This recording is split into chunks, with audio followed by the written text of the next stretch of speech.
बंगाल में दुर्गा पूजा चल रहा है। मैं एक मॉल में गई और बंकिम चंद्र के उपन्यास देवी चौधरानी पर बनी फिल्म देखा। इसे शुभजीत मित्रा ने बनाया है। इसमें उन्होंने जबरदस्ती एक मजनू खान नाम के पात्र को जोड़ दिया है। ऐसा कोई पात्र बंकिम चंद्र के मूल उपन्यास में है कि नहीं, मुझे नहीं पता। मुझे नहीं लगता ऐसा कोई पात्र है। खैर, बाकी सबको खोटा बिहारी बुलाने वाले बंगाली पाठकगण खुद ही देख ले ऐसा कोई पात्र है कि नहीं। इसमें प्लासी के युद्ध के बाद हिंदू सन्यासियों ने जो मुसलमानों के बाद अंग्रेजों को भी इस देश से उखाड़ फेंकने की कोशिश की थी ताकि एक हिंदू स्वराज की स्थापना की जा सके, उसमें जबरदस्ती क्यों जो हिंदू मुस्लिम भाईचारे को जोड़ा गया, मैं नहीं समझ पा रही हूँ। मुसलमानों की जनसंख्या खतरे के निशान से ऊपर जा चुका है। ये हमारे अस्तित्व के लिए खतरा बन चुका है। बंगाल का एक बार विभाजन हो चुका है और वहां पर रहने वाले हिंदू जब तक उत्पीड़न का झांसा देकर यहाँ घुसे आ रहे हैं और बंगाल ही नहीं पूरे देश में फैल जाते हैं। ये रिफ्यूजी समस्या देश के लिए एक आर्थिक बोझ होता है और इनमें से उस दौरान कितने जो मुसलमान जासूस घुसे आते हैं ये भी हम नहीं बता सकते। तो फिर हम इस जो बढ़ती मुस्लिम जनसंख्या से जो हो रहे खतरे पर से आंखें कैसे मूंद के रख सकते हैं। इस शुभजीत मित्रा ने जबरदस्ती का हिंदू मुस्लिम भाईचारा दिखाने की क्यों कोशिश की इस फिल्म में, मैं समझ नहीं पा रही हूँ। इनको देखकर मुझे याद आया राजीव दीक्षित का। मुझे ऐसा लगा मानो इनको भी राजीव दीक्षित सिंड्रोम हो गया है। राजीव दीक्षित न कि एक महान स्वदेशी विचारक थे, लेकिन उनके सभी समस्याओं के लिए वे सिर्फ अंग्रेजों को दोष देते थे। मजाल है कि उन्होंने कभी भी किसी एक भी वीडियो में कभी किसी मुसलमान के खिलाफ कुछ भी कहा हो, मुसलमानों की बढ़ती जनसंख्या पर उन्होंने कुछ भी कहा हो। खैर, उनका तो देहांत हो गया है, ईश्वर उनकी आत्मा को शांति दे। लेकिन देश में बढ़ती मुस्लिम जनसंख्या के को देखते हुए और किसी को भी राजीव दीक्षित सिंड्रोम न हो, मैं तो यही प्रार्थना करती हूँ। लेकिन आज शुभजीत मित्रों की देवी चौधरानी देखकर मुझे बहुत दुख हुआ। ये मानो वही राजीव दीक्षित सिंड्रोम की पुनरावृत्ति हो, जिसमें कि बढ़ी हुई मुस्लिम जनसंख्या से डर के और उनको सिनेमा हॉल तक का खींचने के लिए जबरदस्ती उनकी इस बढ़ी हुई जनसंख्या की ओर आंखें मूंद के रखना, मानो शुतुरमुर्ग की तरह रेत में मुंह छुपाए रखना और सारे दोष अंग्रेजों के ऊपर थोप देना, ऐसी मानसिकता को दिखाया गया है इस फिल्म में।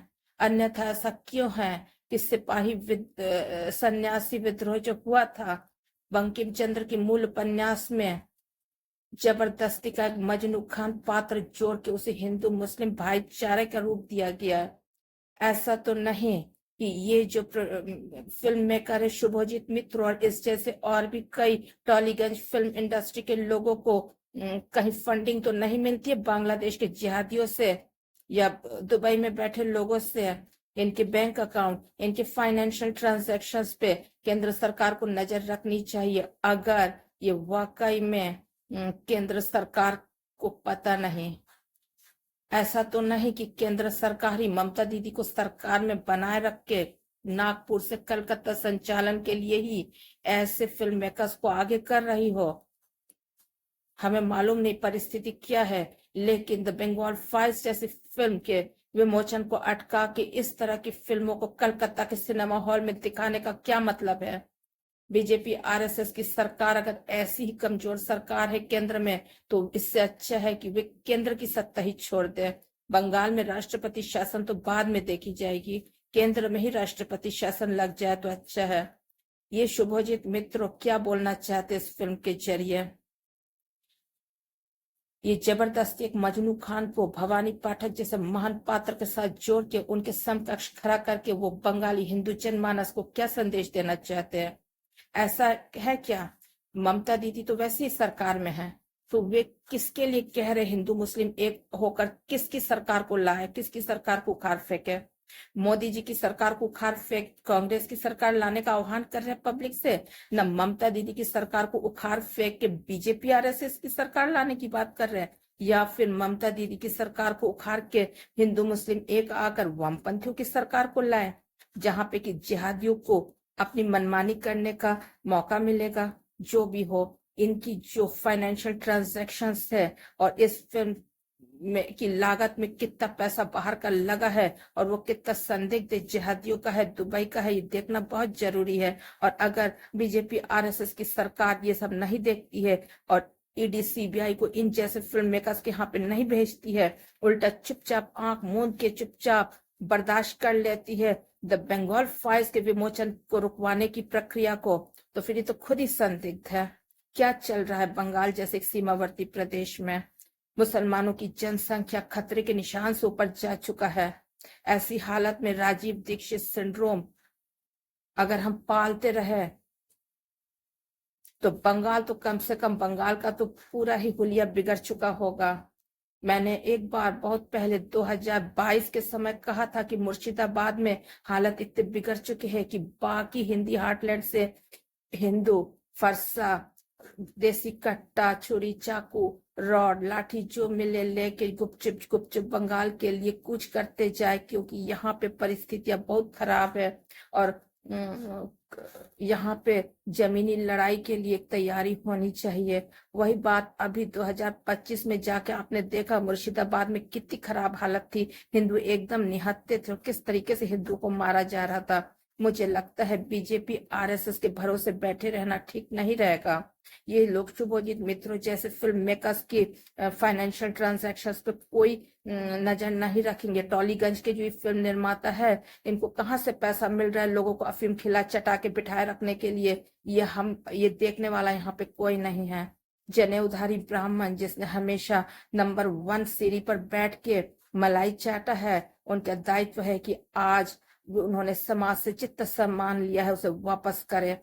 टट्टी छाप हिंदू मैरिज एक्ट, मैं मुझे अच्छा नहीं लगता ऐसे गंदे शब्दों को अपने जुबान में लाने को, लेकिन फिर भी मजबूरी में कहना पड़ रहा है। गोबर बुद्धि की उपज, गोबर छाप, टट्टी छाप हिंदू मैरिज एक्ट, जिसका मकसद सिर्फ और सिर्फ हिंदू जनसांख्यिकी को प्रभावित करके हिंदुओं का अल्पसंख्यक बनाना है, उसको अपनी बाएं हाथ से, क्योंकि वो टट्टी छाप है, बाएं हाथ से उसकी प्रतियों को जलाए, गटर में फेंके और दाएं हाथ में बंदूक थाम के मादा गर्भवती चमगादड़ देखते साथ ना वहां पे गोली दागे। यही है हिंदू अस्तित्व को बचाने का एकमात्र रास्ता। ये संघ, शाखा, संगठन इन पे कब तक का विश्वास करेंगे? अगर ये खुद ही हाईजैक हो चुके हैं, अगर वो मांस निर्यातकों ने इन्हीं को एक हिस्सा पैसा खिला दिया है, तो ये तो चुपचाप आंख मूंद के देखेंगे। हम इन पे क्या भरोसा करें?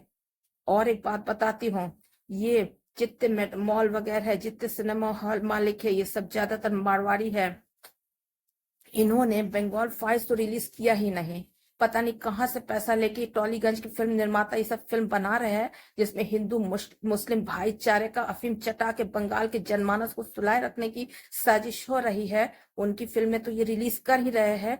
और इन्होंने बंगाल में ममता दीदी ने 1993 से इनको जितना भी इंसेंटिव्स मिला था इनके उद्योग धंधों को, वो वापस लेने का एक ऑर्डर तैयार रखा था अप्रैल महीने में ही, उसे पूजा से पहले लागू कर दिया है।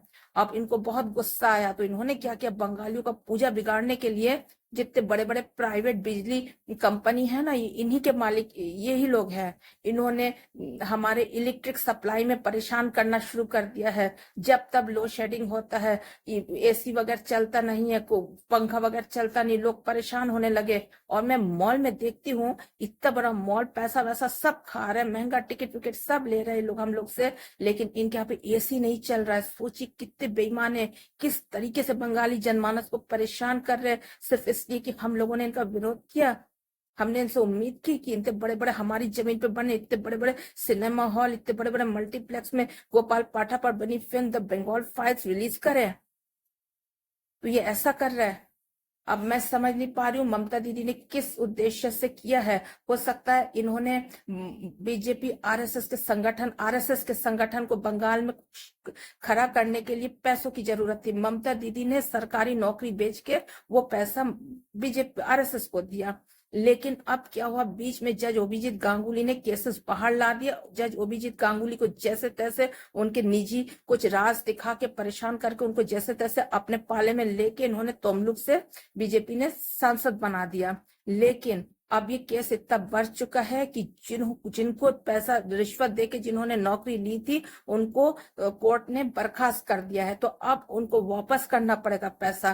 तो संभावना है कि अप्रैल महीने में ही ममता दीदी ने एक बिल लाया जिसमें कि 1993 से जितना पैसा दिया गया था, इंसेंटिव दिया गया था इंडस्ट्री को, वो वे वापस लेंगी।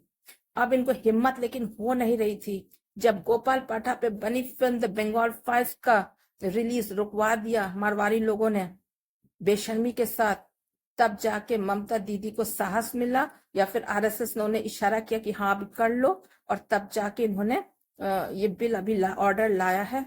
और बदले में ही मारवाड़ी जो है बंगाल की आम जनता को पुलिस पूजा के समय परेशान कर रहे इस तरीके से, बिजली कटौती वगैरह करके। इनके मॉल में एसी वगैरह चल नहीं रहा है, इतनी गर्मी है, तो फिर आप पब्लिक से पैसा क्यों ले रहे? यानी ये इनसे जो पैसा वापस लेगी सरकार, वो पैसा ये हम लोगों का गर्दन दबोच दबोच के लेंगे।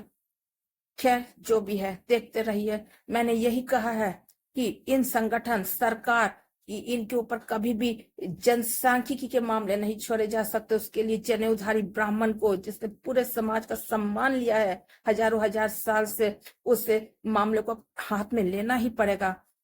बाएं हाथ से हिंदू मैरिज एक्ट की प्रतियों को जलाना ही पड़ेगा, और दाएं हाथ से गर्भवती चमगादड़ को गोली मारना ही पड़ेगा। यानी हमारी जनसंख्या एक तरफ बढ़ेगी और दूसरी तरफ ये चमगादड़ जनसंख्या जो है ना, जो दिल्ली कब्जा करने के लिए जा रही है, उनको रोकना ही पड़ेगा। राजीव दीक्षित सिंड्रोम किसी को ना हो,